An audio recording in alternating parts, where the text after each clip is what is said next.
Hey,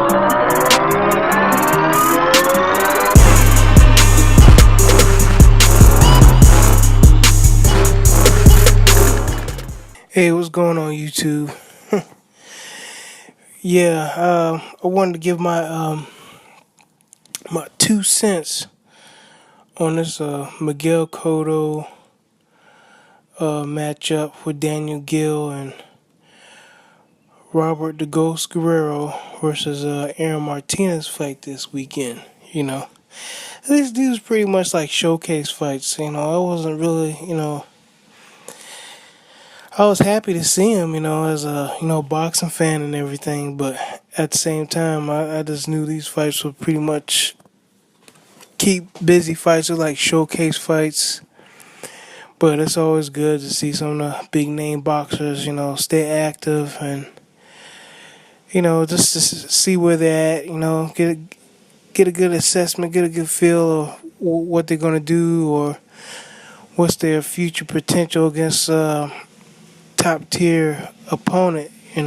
So um, regarding Miguel Cotto, I was kind of like disappointed, man.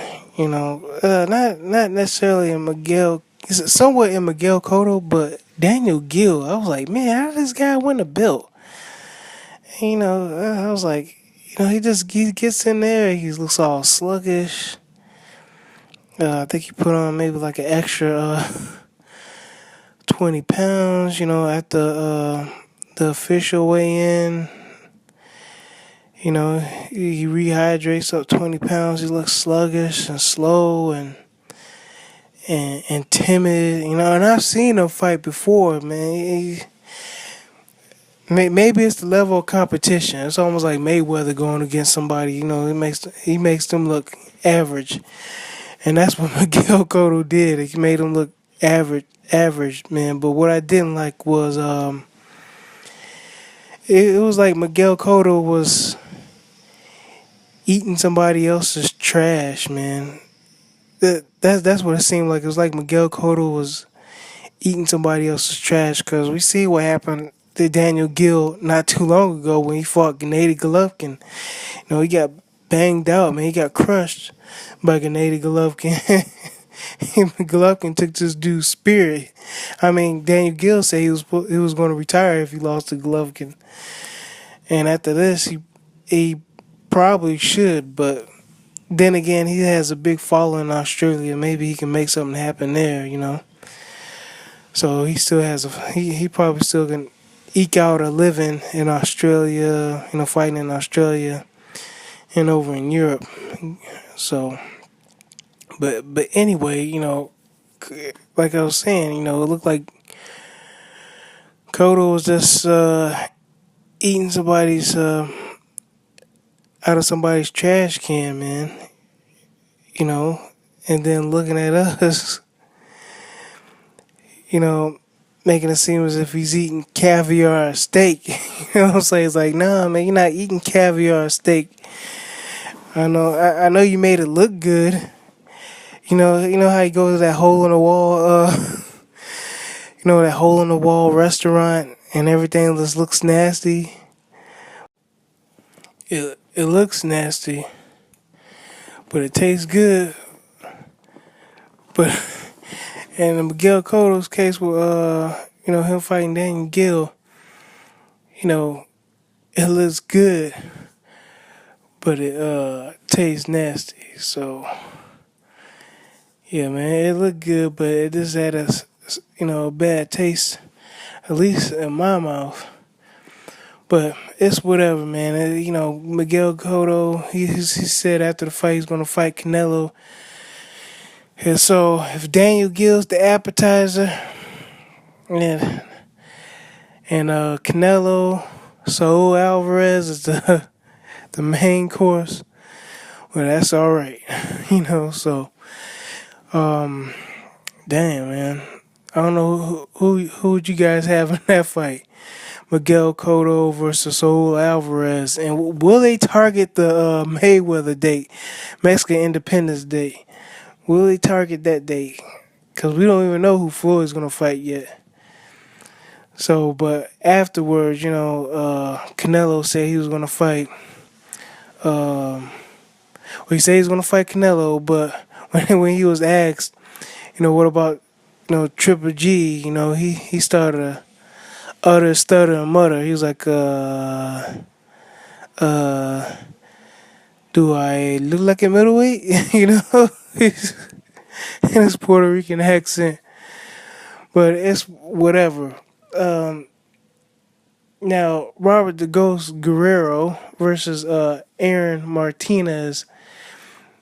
This was like a comeback fight. Guerrero got beat up versus Keith Thurman.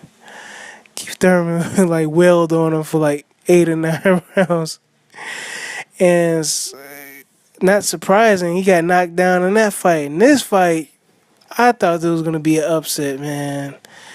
I'm serious. My uncle, he was on the edge of his seat, and he's a pretty laid back guy, a really laid back guy. But it got his attention, and it's a good thing it was early. It was early. The fight came, we recorded the fight. We watched it later around like 6, but it started at like 2 o'clock in the afternoon last Saturday. But if it was late, I'm sure my uncle probably wouldn't even got off the edge of his his lazy boy. He probably would have just laid there. It was like, oh, this is a good fight, you know.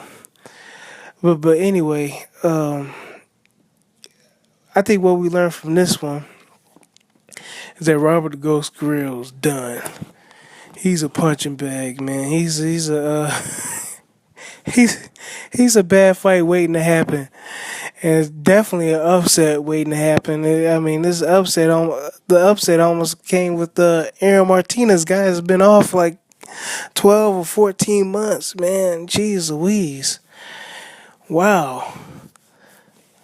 Oh man, and he looked tired, man. Guerrero looked tired and sluggish and overweight, I know he loves his family. I know he loves his father. But man, he needs to change camp or something. He needs to go somewhere and just get himself together, man.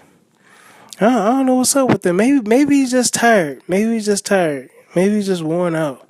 Not everybody's body can take all that abuse for a long period of time and stuff like that. I guess that's why a lot of guys are into these performance enhancing drugs, these PDs and stuff like that, so it can get them into shape, just, get them motivated, keep their bodies healthy, at least for, at least while they're in, the sport that they're in. Keep them relevant just a little bit longer, because Guerrero looked like garbage, man. So we know he's clean. At least at least we can suspect he's clean. And if he's not, he should get his money back. He should get a refund. He should call the Balco guy. Yeah, what was that, Victor Conte or something like that?